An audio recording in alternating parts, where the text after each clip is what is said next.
Ozamis City ug Misamis Occidental ug sa naman tanaw kanato karon pinaagi sa Facebook page ug YouTube channel sa AONC Mayong adlaw. Kumusta? Pizza 12 ng bulan sa Enero tuig 2026. Para sa pinakalahing balitang asenso, this is Ozamis Today.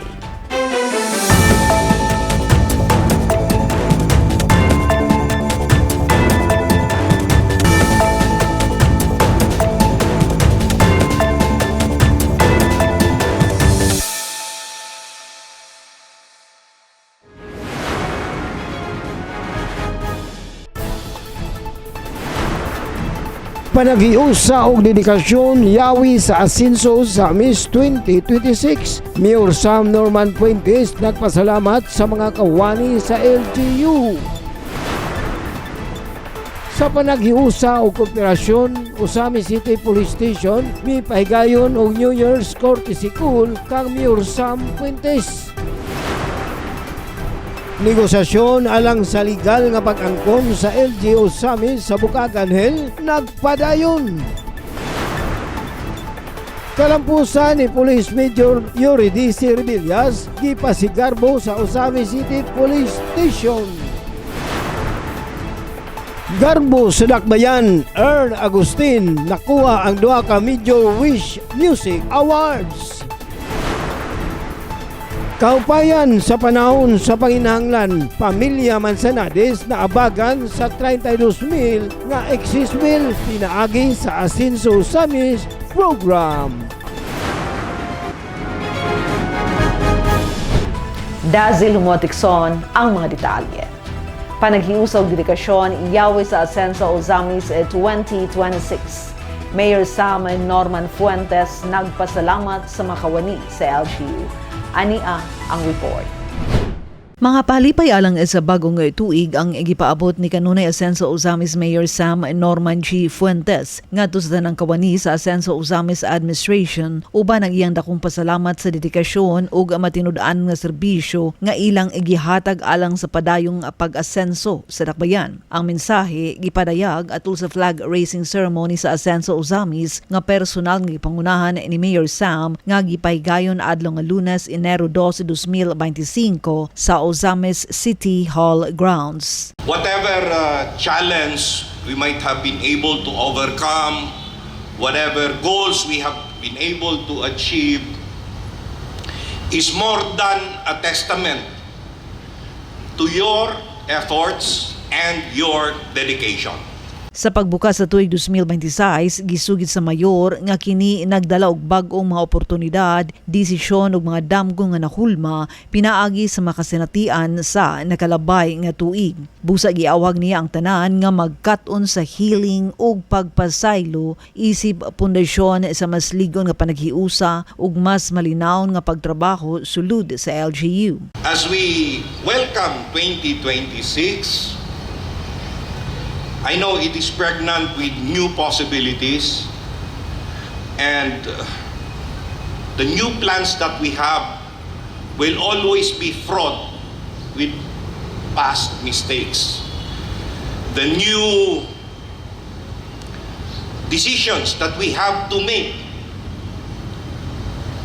have their inconsistencies, previous, and the new dreams that we intend to pursue have with them old shortcomings. But nonetheless, as I have said, let us learn to heal and to forgive each other.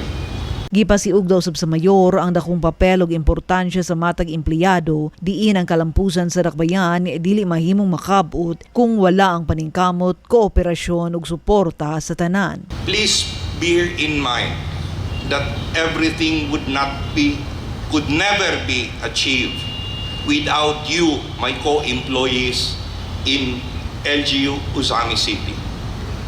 You, my co-employees of City Hall Ozamis City, are the LGU's greatest and most valuable asset. Tungod niini, masaligon si Mayor Sam nga inubanan sa tanang kawani sa LGU Ozamis ang tanang mga plano o programa sa kalambuan sa Dakbayan sa tuig 2026 mas mapalambo. On top of everything also, I am more than confident that with you being with me, then we can usher in with more vibrance and confidence 2026. Gawas sa paghatag mensahe ni Mayor Sam, gipasidunggan usab atul sa mga flag racing ang pagpasar sa bar examinations ni Ozames City Police Station Deputy Chief of Police Major Attorney Eurydice Despi Revillas. Si Ma'am Eurydice Revillas ni pasar sa bar exams. No? So, please, big hand for Ma'am Revillas. Congratulations. Good job. Ang flag raising ceremony labaw pa sa kapormal nga pagsugod sa simana sa trabaho na himong sa kabagong pahinumdom sa hiniusang tumong sa makawani sa lokal nga pangkamahanan sa dakbayan sa Ozamis nga ang malungtarong kalambuan matukod pinaagi sa panaghiusa, tinud-anay nga pag-alagad ug nagkahiusang paningkamot alang sa padayon ug kanunay nga pag-asenso sa Ozamis City. Sa panaghiusang kooperasyon o Ozamis City Police Station, may pahigayon ng New Year's courtesy call kang Mayor Sam Fuentes. May report si Leoncio Medalio. Sa usa ka makahuluganon nga pagpakita sa panaghiusa, pagtahod o hiniusang responsibilidad, ang mga opisyal sa Ozamis City Police Station o CPS mihimo og New Year's courtesy call kang City Mayor Sam Norman Fuentes. Ang mga opisyal sa Ozamis City Police Station nga naglakip nila OIC Chief of Police, Police Lieutenant Colonel Harvey Abellanosa, Investigation Officer, Police Captain Alpi Sabadokia, Intelligence Officer, Police Captain Elwood Kailat Malanog, Operations Officer, Police Captain Joseph Rua Cagbabanwa, og Deputy Chief of Police, Police Major Attorney Eurydice Revillas, nga nagpamatuod pag-usab sa ilang lig-on o walay pagduduwa nga pasalig sa pagserbisyo sa katawan, kalinaw og malungtarong kanambuan alang sa mga lumulupyo sa Ozamis City. Ang maong courtesy call na himong simbolo sa bagong saad sa padayon nga kooperasyon tali sa lokal nga kagamanan o sa Philippine National Police Ozamis City Police Station nga nagpasiugda sa inungdanong papel sa lig-on nga liderato, hiniusang pagsalig o kolektibong aksyon sa pagpaniguro sa kaluwasan o kaayuhan sa matag Ozamis noon.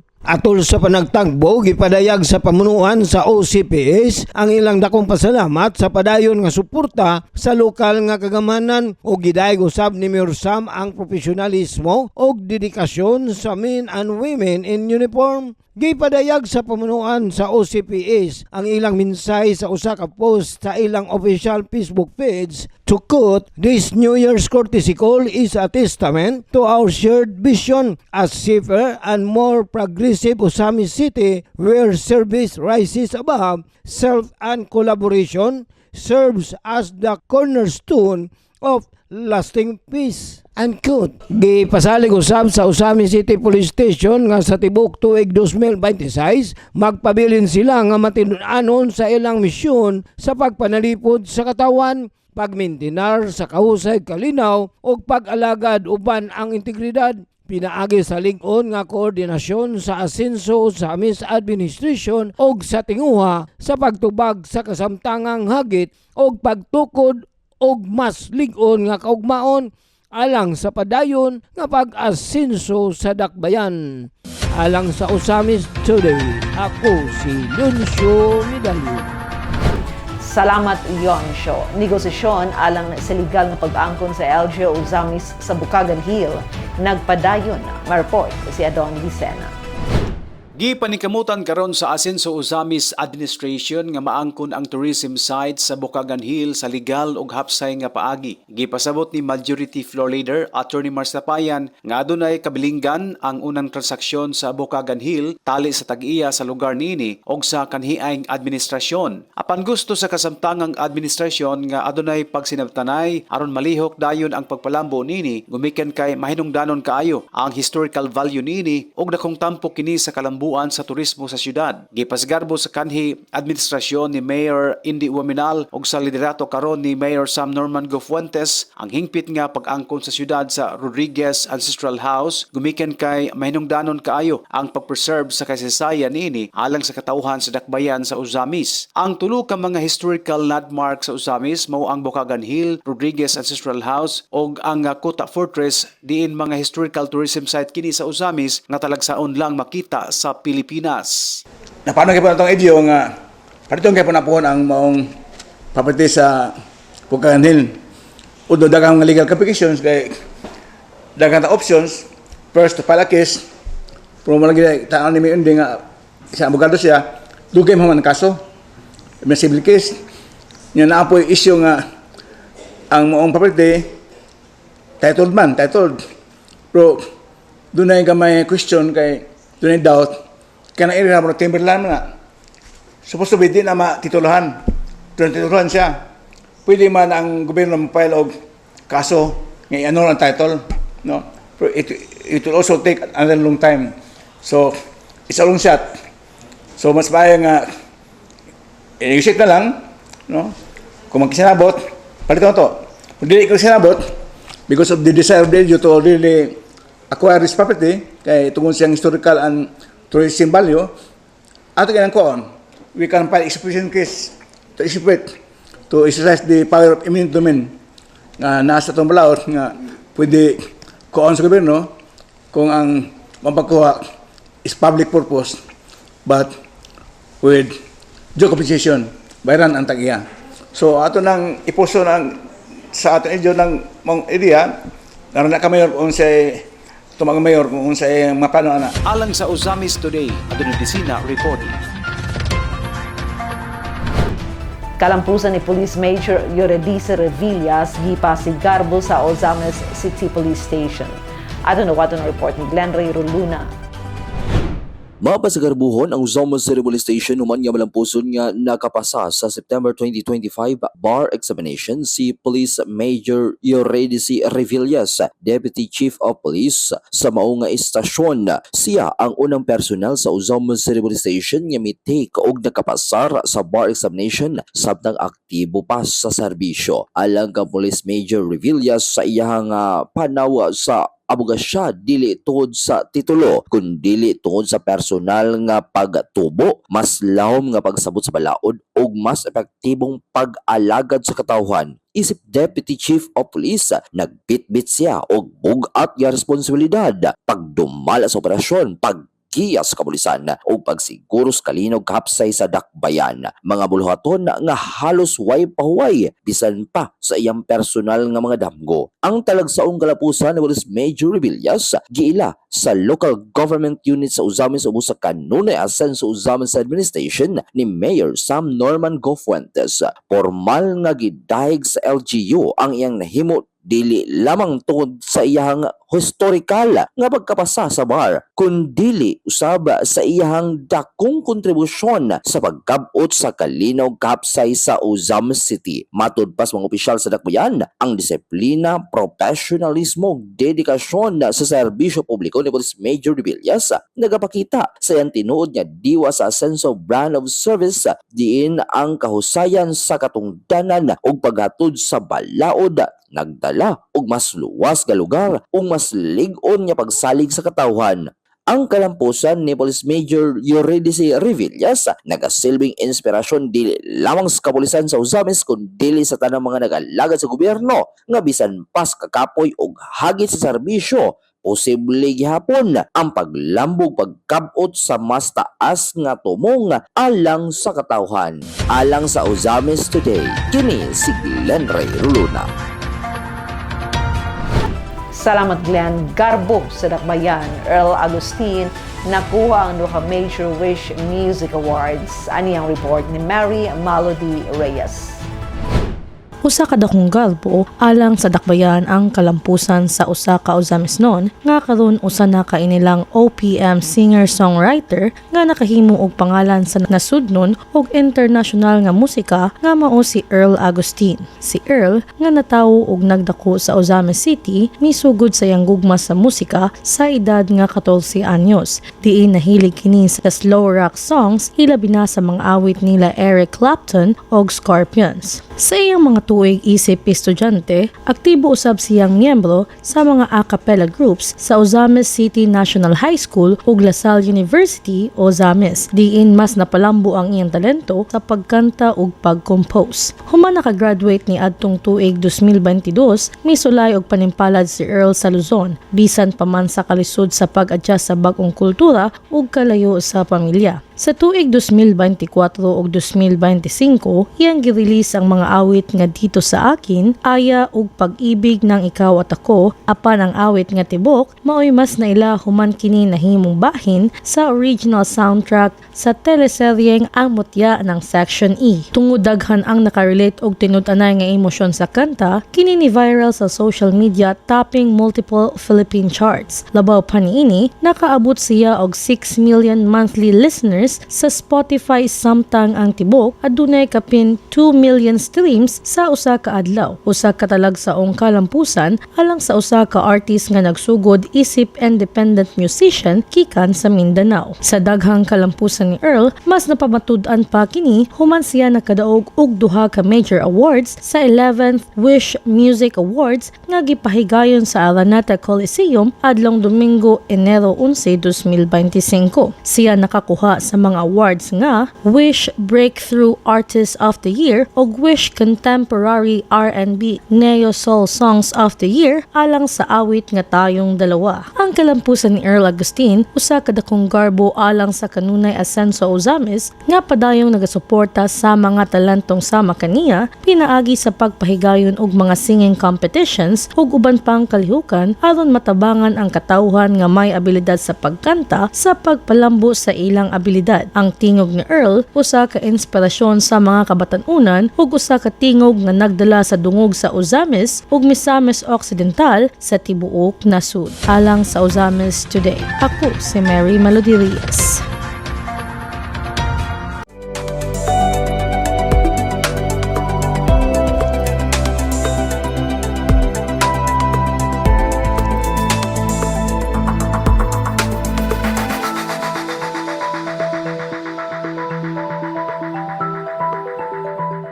Kahupayan sa panahon sa panginahanglan.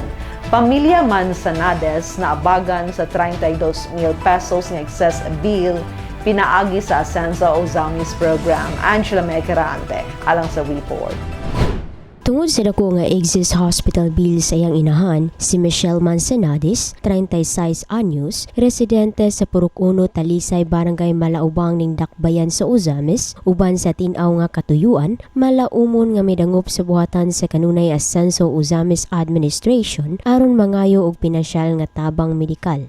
Sumala ni Michelle, na-admit ang iyang 65 anyos nga inahan nga si Nanay Valeriana Manzanades. Niadtong Disyembre 25, 2025 sa Tobias Feliciano Faith General Hospital. Tungod sa kalisod sa paginhawa, diin matod pa niya, dugay na nga adunay balatian nga asma ang iyang inahan. Apan sa diyang nakasinati kini og kalisod sa paginhawa, dali nila kining gidala sa ospital ug nasayran usab nga ubos ang level sa oxygen sa lawas sa iyang inahan.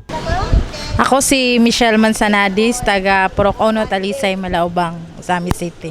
Ana ako karon sa City Hall, naggalihok sa Asenso kay tungod nagpatabang mi sa bill sa kuang mama nga na-admit last December 25 nga nakagawas atong December 30 dito sa Faith Hospital. Kung mama is 65 years old, si Valeriana Manzanades nga nagpuyo sa Talisay.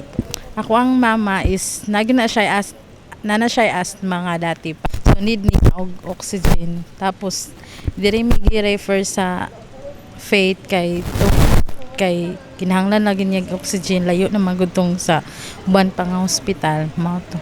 Ug base sa diagnosis sa doktor, si Nanay Valeriana na-diagnose og acute bronchitis, usa ka temporaryong paghubag sa airways o bronchi nga kasagaraan hinungdan sa viral infection nga mao'y hinungdan sa paglisod sa paginhawa niini. Ug tungod sa 5 ka adlaw nga pagka-admit ni Nanay Valeriana, miabot sa 32,711 pesos and 76 centavos ang ilang kinatibukang exist bill sa hospital nga naghatag dakong kabalaka sa pamilya Manzanares apan pinaagi sa Ascenso Uzames Free Hospitalization Program nga gimugna sa Team Ascenso. Hingpit kini nga naabagan nga naghatag dakong kahupayan sa kabug-aton sa pinansyal nga gibati sa pamilya Manzanares.